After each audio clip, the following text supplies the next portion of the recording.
आज की वीडियो में बात करेंगे हम कंडीशनल स्टेटमेंट्स के बारे में। कंडीशनल स्टेटमेंट्स क्या होती हैं? इसमें पहला है इफ़ कंडीशन स्टेटमेंट।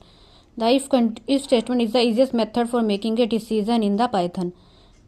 मतलब इजीएस्ट मेथड है सबसे इफ़ कंडीशन वाला। इट सिंपली मीन्स, इसका क्या मतलब है, अगर एक कंडीशन ट्रू है तो हमारा फॉलो पर्टिकुलर स्टेप जो है आगे वाले जो हमारी स्टेटमेंट है एग्जीक्यूट होएंगी, अदरवाइज नहीं होएगी। जैसे इफ़ कंडीशन, इसका ब्लॉक डायग्राम क्या है या सिंटेक्स कह लो, इफ़ कंडीशन। फिर उसके बाद इंडेंटेशन जरूर लगाना। इंडेंटेशन क्या है इसका यूज़, ये स्पेस दे देता है। जैसे हम पाइथन प्रोग्राम में हम इफ़ कंडीशन उसके बाद कोलन लगाएंगे, उसके बाद हमारा जो अगले स्टेप में अगले स्टेटमेंट से पहले ये स्पेस दे देगा, तो उसके बाद हमारी स्टेटमेंट लिखी जाएगी, तो अपने आप ऑटोमेटिकली स्पेस आ जाएगा। तो इंडेंटेशन लगाना ज़रूरी है। तो इफ़ कंडीशन इंडेंटेशन स्टेटमेंट्स। तो एग्जांपल क्या है, जैसे मान लो एज इक्वल टू 18, हमने एज 18 दिया। If age is greater than equal to 18 then print होएगा हमारा एलिजिबल टू वोट। तो एज 18 से ग्रेटर है, 18 है, 8 ग्रेटर देन इक्वल टू, हाँ जी है, यानी कि इफ़ कंडीशन हमारी ट्रू है तो आउटपुट क्या आएगी, एलिजिबल टू वोट।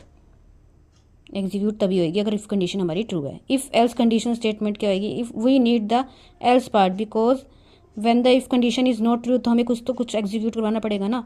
तो इफ़ एल्स कंडीशन में हमें क्या चाहिए, हमें एल्स पार्ट की ज़रूरत पड़ेगी, क्योंकि अगर हमारी इफ़ वाली कंडीशन फॉल्स हो जाएगी तो कुछ तो स्टेटमेंट, कुछ तो आउटपुट चाहिए, कुछ तो एग्जीक्यूट करवाना पड़ेगा, तो एल्स पार्ट हमारा चलेगा इसके केस में। तो उसका सिंटेक्स क्या है हमारा, इफ़ कंडीशन, फिर इंडेंटेशन लगाना जरूरी है। उसके बाद इफ़ ब्लॉक चलेगा हमारा एल्स वाला, फिर उसके बाद एल्स ब्लॉक चलेगा। तो ये क्या हो गया हमारी इफ़ एल्स,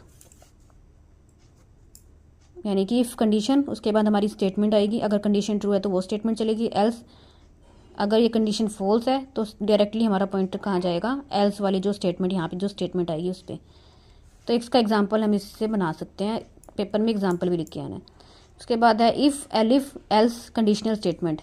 मतलब कि इसमें क्या आएगा, व्हेन यूज़र, हमें अगर यूज़र को हमें डिसाइड करवाना है मल्टीपल स्टेटमेंट की, मल्टीपल ऑप्शन, मल्टीपल कंडीशन दे दिया, तो उसके बीच में डिसाइड करने के लिए हम क्या यूज़ करेंगे, इफ़ एलिफ एल्स।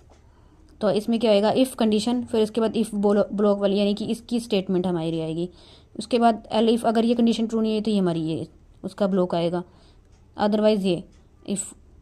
तो लास्ट में अगर ये वाली हमारी कुछ नहीं चला, यहाँ से कंडीशन फॉल्स होगी, इफ़ वाली कंडीशन फॉल्स होगी, तो अंदर जाएगा ही नहीं, सीधा एल्स पार्ट पे आएगा।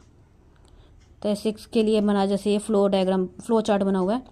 टेस्ट करेंगे एक्सप्रेशन, यानी कि कंडीशन चेक करेंगे। यस है तो स्टेटमेंट एग्जीक्यूट होएगी, नो है तो हमारा क्या होएगा, टेक्स्ट एक्सप्रेशन 2 होएगा। यस है तो फिर स्टेटमेंट 2 एग्जीक्यूट होएगी। अगर नो है फिर तीसरा एक्सप्रेशन टेस्ट होएगा। यस है तो स्टेटमेंट 3 एग्जीक्यूट होएगी। नो है तो फिर वही है, बॉडी ऑफ एलिफ चलेगी हमारी। तो नेक्स्ट स्टेटमेंट, यानी कि इफ़ कंडीशन अगर ये ट्रू है तो हमारा ये ब्लॉक चलेगा। उसके बाद फिर ये कंडीशन चेक होएगी। अगर नहीं है तो हमारा अगला देखेंगे कि ये ट्रू है तो ये चलेगा, नहीं है तो ये ट्रू है तो ये चलेगा, नहीं तो नहीं चलेगा। एल्स ये तो चलेगा ही, अगर ये कोई भी ट्रू नहीं हुआ तो ये तो चलेगा ही चलेगा। जैसे मार्क्स इज इक्वल टू, जैसे हमें दिया हुआ है marks is greater than equal to 90, print करेंगे ग्रेड इज़, अगर ग्रेटर देन इक्वल टू 90 है तो ये प्रिंट होएगा। अगर 90 से ग्रेटर नहीं है, 80 और 90 के बीच में तो ये, 70 और 80 के बीच में तो सी। जैसे उसमें C++ में हमारी थी स्विच स्टेटमेंट, स्विच स्टेटमेंट लगाते थे ना, मल्टीपल स्टेटमेंट्स के लिए स्विच स्टेटमेंट यूज़ करते थे। तो इसमें ये क्या है हमारी इफ़ एलिफ एल्स स्टेटमेंट। इसके बाद हमारा है nested if elif condition statement, यानी कि इफ़ के अंदर इफ़। तो इफ़ कंडीशन, उसके बाद एलिफ कंडीशन, उसके अंदर फिर इफ़ एल्स लगा दिया। यानी if marks is greater than 80, if marks is greater than 80 है, ठीक है तो यहाँ पे हम जाएंगे। 80 से ग्रेटर है तो 95 से भी ग्रेटर है, अगर है तो प्रिंट होएगा A+, अगर नहीं है ए प्रिंट होएगा। उसके बाद ग्रेटर दैन इक्वल टू 80 है तो हमारा ये वाला पार्ट चलेगा। तो ऐसे ही हमारा यहाँ तक है। तो आज की वीडियो में इतना ही। अगर वीडियो अच्छी लगी है तो लाइक, शेयर एंड सब्सक्राइब जरूर करना, और अगर कोई क्वेरी है तो कमेंट करना। Thanks for watching.